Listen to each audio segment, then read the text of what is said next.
ओम नमो भगवते वासुदेवाय। माघ पूर्णिमा की आप सभी को बहुत बहुत शुभकामनाएं। सज्जनों, आज हम माघ मास की पूर्णिमा की कथा लेकर के आए। इस प्रकार से कार्तिक माह की महिमा है, उसी प्रकार से माघ मास भी स्नान, ध्यान, पूजा पाठ और व्रत के लिए बहुत प्रसिद्ध है। पद्म पुराण और स्कंद पुराणों में विशेष महिमा बताई गई। आज हम आपको एक पौराणिक कथा सुनाते हैं, जिसे जो भी पूर्णिमा का व्रत करते हैं उन्हें यह कथा जरूर सुनना चाहिए। माघ मास की पूर्णिमा की यह कथा संतान की देने वाली और अकाल मृत्यु को दूर करने वाली है। तो सुनिए, कथा सुनाते हैं। किसी नगर में एक धनेश्वर नाम के ब्राह्मण रहते थे। बड़े आस्थावान धार्मिक थे और अपना संतोषी जीवन व्यतीत करते थे, किंतु उनके यहाँ संतान नहीं थी, इसलिए वो दुखी रहा करते थे। एक बार क्या हुआ, उनके नगर में एक तपस्वी आया, जो वहाँ पर कुछ दिन से अपना आसन जमा करके कुटी बना के रहने लगे और गांव में सुबह फेरी लगाते थे, भिक्षाटन करते थे।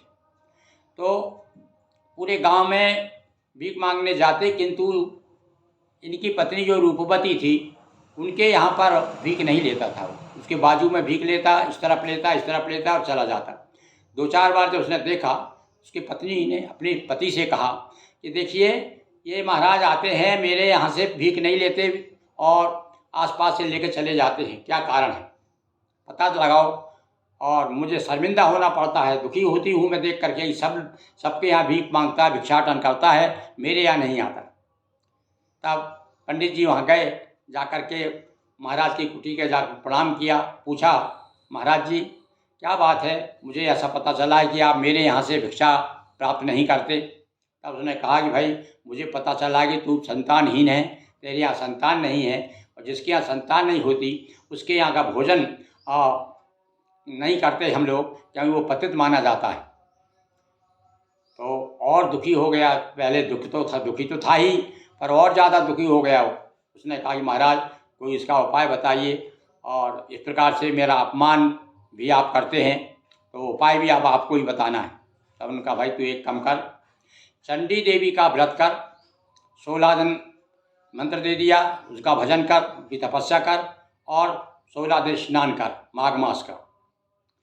उसने स्नान, नदी जाता है, स्नान करता पवित्र नदी में, गंगा जी में, और उसके बाद 16 दिन के बाद और भजन के प्रताप से चंडी देवी प्रसन्न हुई और प्रसन्न होकर के सेठ से उसे धनेश्वर से कहने लगी कि वरदान मांग। पंडित जी ने कहा कि मैं बहुत दुखी हूँ और मुझे संतान चाहिए। तब देवी ने कहा, ठीक है, तू एक काम कर, तो संतान जरूर होगी, पर वो अल्पव्यय की होगी, अधिक से अधिक 16 वर्ष जीवित रहेगी, पर संतान जरूर होगी। पर एक काम कर, तो पूर्णिमा का व्रत कर, 32 पूर्णिमा का व्रत कर। तो 32 पूर्णिमा का व्रत करने से तेरे मनोरथ पूर्ण होंगे। और ऐसा कह के देवी ने बताया कि जब तू व्रत करेगा और व्रत करने के बाद में 16वें दिन सवेरे सवेरे तू नदी तट पर जाना, वहाँ जो आम का वृक्ष है वहाँ से एक फल ले आना और वो फल अपनी श्रीमती को खिलाना, भगवान शिव का नाम लेकर के, तो निश्चित तेरे यहाँ संतान होगी। इस प्रकार से तय करके चंडी देवी तो अंतर्ध्यान हो गई। इधर सेठ जी ने 16 दिन तक स्नान किया और व्रत किया।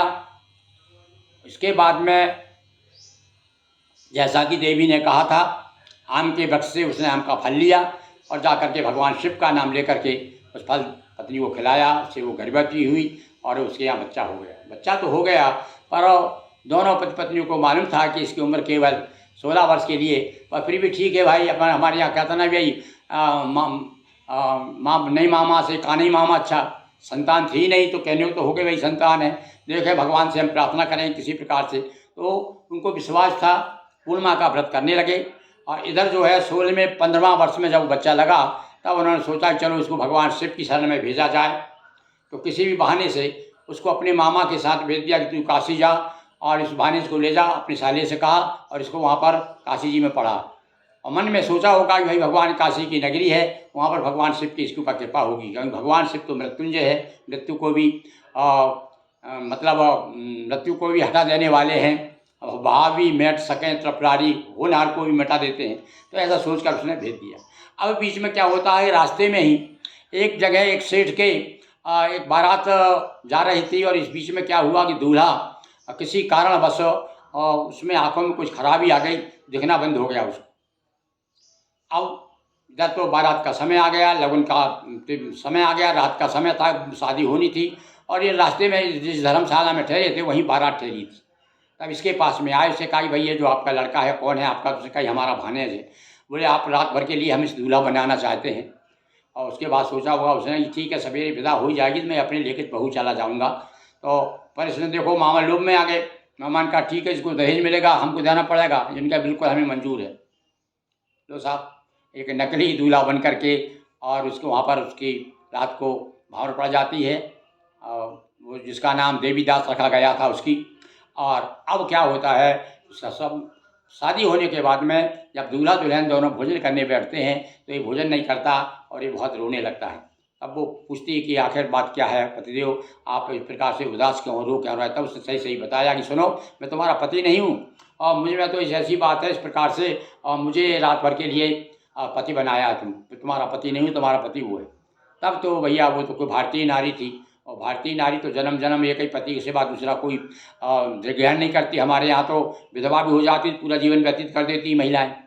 तो इसने कहा कि नहीं, मेरे साथ भावर पड़ी, सही पति मेरे तुम ही हो, मैं उसके साथ नहीं जाऊंगी। उसने सारी बात अपने पिताजी को बता दी।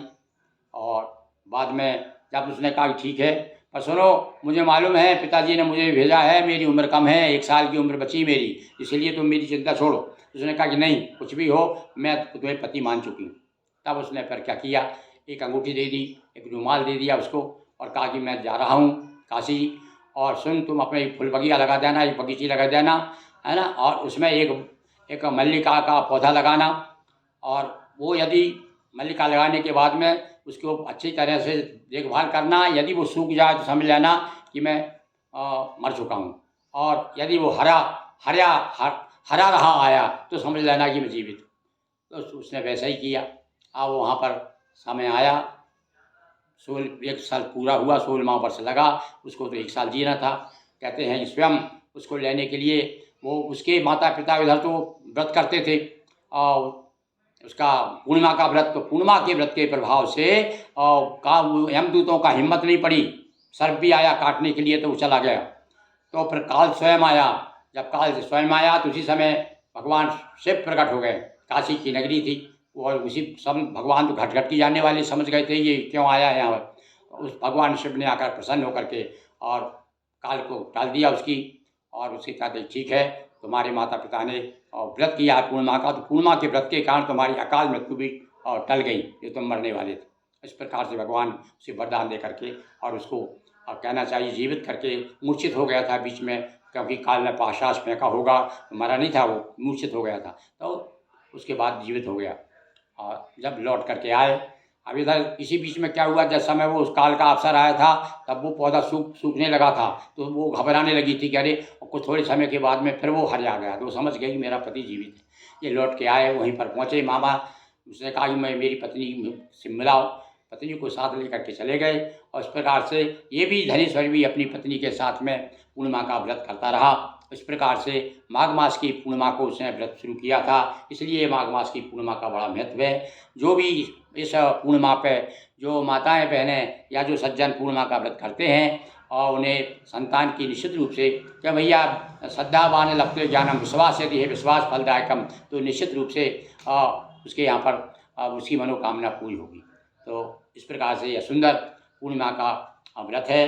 माघ मास की पूर्णिमा को विशेष रूप से वगैरह सवेरे उठ करके पवित्र जल में, गंगा जल में स्नान करें, और यदि आप गंगा जी ना जा सकें, नर्मदा जी ना जा सकें, तो आप अपने घर में ही जल रखा होगा आपके, उस जल में डाल करके उसे नहाइए, लक्ष्मी नारायण की पूजन करिए, भगवान शिव का अभिषेक करिए, सत्यनारायण के विशेष पूजन, सत्यनारायण की पूजन का तो पूर्णिमा को बहुत ही विशेष महत्व है। और फिर माघ मास की पूर्णिमा, क्योंकि पूरा कुछ लोग तो भैया महीना भर माघ भर स्नान करते हैं, और उसके बाद में पूर्णिमा का इसलिए भी इसलिए महत्व है कि आलो पिछले आप दिनों में आपने स्नान नहीं कर पाए हैं तो कम से कम माघ मास की पूर्णिमा पर किसी पवित्र नदी में स्नान जरूर कीजिए, तो निश्चित रूप से उसका विशेष अनंत गुना फल प्राप्त होता है।